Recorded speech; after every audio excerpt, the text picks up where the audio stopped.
हे अगं, हे काय घातलंस तू? बघ, आज तर आपला सण आहे ना, तर आपण नटायला पाहिजे. तू पटकन उठ आणि तुझ्या कपाटातली एक सुंदरशी साडी, नथ आणि दागिने बाहेर काढ. आणि हा, मेकअप मेकअप सांगायला मी आहे ना. तर चला, आज हा ट्रेडिशनल महाराष्ट्रीयन मेकअप लुक मी सांगणार आहे आजच्या व्हिडिओमध्ये. तर चला मग बघूया. हॅलो अँड नमस्कार everyone, welcome back to my channel. सर्वात आधी तुम्हा सर्वांना गुढीपाडव्याच्या हार्दिक हार्दिक शुभेच्छा. आज मी गुढीपाडव्याच्या निमित्ताने ट्रेडिशनल महाराष्ट्रीयन मेकअप लुक करणार आहे. तर चला मग सुरुवात करूयात. तर इथे मी सगळे माझे मेकअप प्रोडक्ट्स घेऊन बसलेली आहे. So let's start. तर मी माझा फेस स्वच्छ पाण्याने धुवून घेतलेला आहे आणि मॉइश्चरायझर लावून घेतलेला आहे. आता मी यूज करणार आहे पहिल्यांदा इनसाइड कॉस्मेटिक्सचं प्रायमर. ऍक्च्युली मी आज चालले बाईक रॅलीला. महाराष्ट्रीयन पारंपरिक पद्धतीने साडी वगैरे नेसून, नऊवारी साडी नेसून आणि दागिने वगैरे घालून आवरून आम्ही सगळे बायका बाईक रॅलीला चाललो आहोत. तर मी तेच म्हटले की चला आपण आता रेडी व्हायलोयच, तर तुम्हाला हा मेकअप लुक दाखवूयात आणि हा व्हिडिओ शूट करूयात. सो या, व्यवस्थित तुम्हाला असं प्रायमर सगळीकडे तुमच्या टी झोन एरियामध्ये लावून घ्यायचं आहे. नेक्स्ट मी घेत आहे Mars foundation. I am in the shade 05. तर मी इथं फाउंडेशन घेतलेलं आहे. ह्याला डॉट डॉट करून लावूया. ऍक्च्युली मी बाहेर लेट आहे ऑलरेडी. माझं हे दरवेळेच आहे, मी दरवेळेच लेट होत असते. तर मी पहिला हे माझ्या फिंगर्सनीच ब्लेंड करून घेणार आहे. मी आता एक ब्युटी ब्लेंडर घेऊन ह्याला ब्लेंड करणार आहे. म्हणजे हे एक नॅचरल फिनिश देतं, पॅची वाटत नाही अजिबात. आता मी घेतलेला आहे Mars concealer in the shade 06 honey glow. जास्त नाही लावत.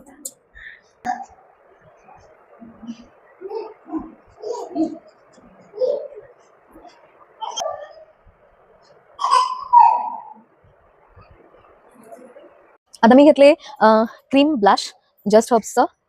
ह्याला मी ॲज अ बेस म्हणून लावते. नंतर मग ह्याच्यावरती पावडर ब्लश लावते. म्हणजे सेटल होऊन जातं. जर चुकून पाणी वगैरे घाम जरी आला ना तरी ब्लश आमचं कुठे जात नाही. वरचा लेअर जरी गेला तरी आतला ब्लश हा दिसतो आणि मी आतून पण चमकून दिसतो. चमक हे आतून आणि बाहेरून दोन्हीकडून असायला, बरोबर ना? मी माझ्या बेसला आता मेबलिन कॉम्पॅक्ट पावडर मी सेट करणार आहे.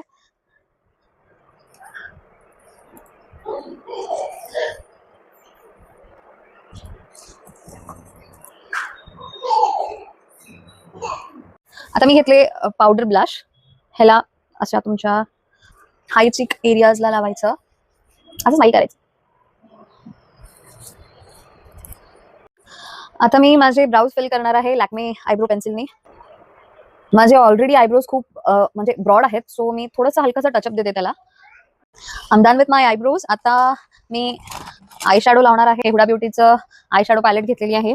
तर ह्याच्यामध्ये परत मी एक ट्रान्झिशन कलर म्हणजे बॅकग्राऊंडला एक कलर देणार आहे आईसच्या. त्यासाठी मी हा ब्राऊन कलर वापरत आहे.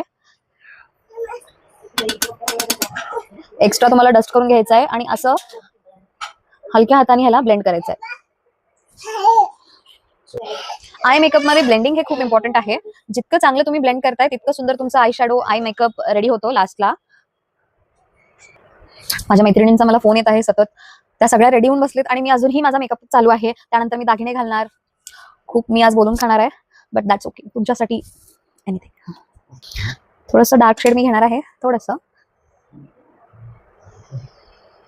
तर आता मी हा थोडासा पर्पल जो शिमरी शेड आहे तो घेणार आहे आणि इथं आईसच्या सेंटरला लावणार आहे. आय मेकअपला ना तुम्ही कलर सोबत खेळू शकता. त्याला असं काही रिस्ट्रिक्शन्स नाहीये की तुम्ही हेच लावायला पाहिजे असं काही नाहीये. तुम्ही तुमच्या आउटफिट प्रमाणे तुम्हाला जसं बरं वाटतंय, तुमच्या लुकला कसं शोभतंय तसं तुम्ही कलर सोबत खेळू शकता. सो माझ्या आता ह्या साडीमध्ये थोडंसं पर्पल बॉर्डर आहे. So I am taking this purple shade आणि ह्याला मी सेंटरला लावत आहे. आणि जो हा मरून शेड आहे हा मी बाहेरच्या आउटर कॉर्नर्सला लावलेली आहे. सो तेच आहे. ह्याच्यामध्ये कुठलं मोठं सायन्स असं काही नाहीये. फक्त जरासा ह्याला प्रॅक्टिस हवी. जसं जसं तुम्ही मेकअप करत राहाल तसं तसं तुमचं आय मेकअप किंवा मेकअप स्किल्स चांगले होत राहणार. That's it. I am done with my eye makeup. आता मी लावणार आहे आयलायनर आणि काजळ. आयलायनरसाठी मी हे NYBचं आयलायनर मला माझे आयब्रोज थोडे ब्रॉडच ठेवायला बरे वाटतात, कारण माझा फेस हा मोठा आहे आणि जर मी माझे आयब्रोज थोडे बारीक जरी केले ना तर ते मला सूट नाही होत. So I usually keep my brows bit thick. Eyeliner लावूयात.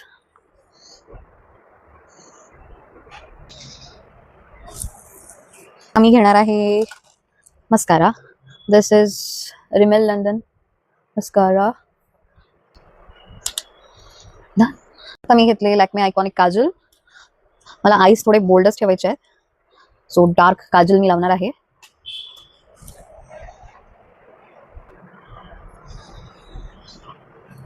आता मी ह्याला खालच्या वॉटर लाईनला आयलाइनर मी सेट करणार आहे, कारण म्हणजे ह्याच्याने जेव्हा तुम्ही सेट करता ना आयलाइनरने, खाली तुमचं काजल स्मज नाही होत.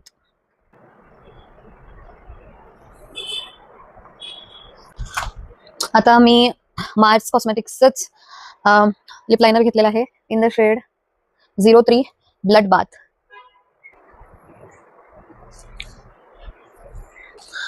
फ्लिकाचं लिपस्टिक लावणार आहे मी. मरून शेड आहे हा. हायलायटर घेतलेला आहे थोडं हुडा ब्युटीचंच. असं फिंगर्सनी मी माझ्या हाय चीक एरियाज, हाय पॉईंट एरियाजला लावणार आहे. काय काय मी बडबडते मलाच माहित नाहीये, बट वेळ झालाय, पटपट आवरायला पाहिजेत. जरासं समजून घ्या तुम्ही मी काय म्हणायचा प्रयत्न करायले. हा हमदान एवढंच करायचं असते ना. ओके, काय करायचं असतंय. महाराष्ट्रीयन लुक हा चंद्रकोर टिकली शिवाय पूर्ण होत नाही. तर हा साईज लावू की हा लावू. I am done with my makeup. आता मी पटकन दागिने घालते, साडी नीट करते जराशी आणि तुम्हाला माझा फायनल लुक दाखवते. मला 5 मिनिटं द्या. So this is the final look. सगळे मी दागिने वगैरे सगळे घालून रेडी आहे. मी ऍक्च्युली माझं हेअरस्टाईल का केलं नाही, म्हणजे मी फेटा बांधणार आहे. सो फेट्याला मी अंबाडा नाही घालू शकत किंवा कोणती हेअरस्टाईल नाही करू शकत.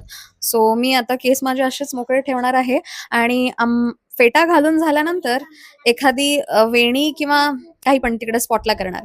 So this is the makeup. कसं वाटलं तुम्हाला माझा मेकअप लुक? नक्की मला कमेंट्समध्ये कळवा. आणि जर तुम्हाला माझे व्हिडिओज आवडत असतील तर प्लीज माझ्या चॅनलला सबस्क्राईब करा आणि मला इंस्टाग्रामवरती फॉलो करायला विसरू नका. थँक्यू सो मच लास्टपर्यंत बघितल्याबद्दल. धन्यवाद. Love you all.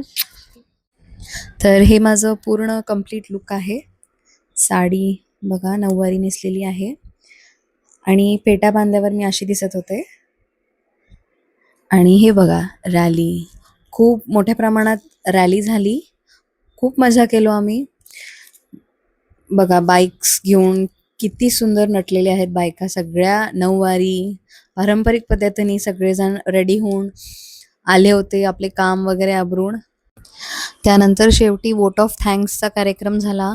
सगळ्यांना साडी वगैरे गिफ्ट केले जे लकी ड्रॉमध्ये ज्यांचे नंबर आले.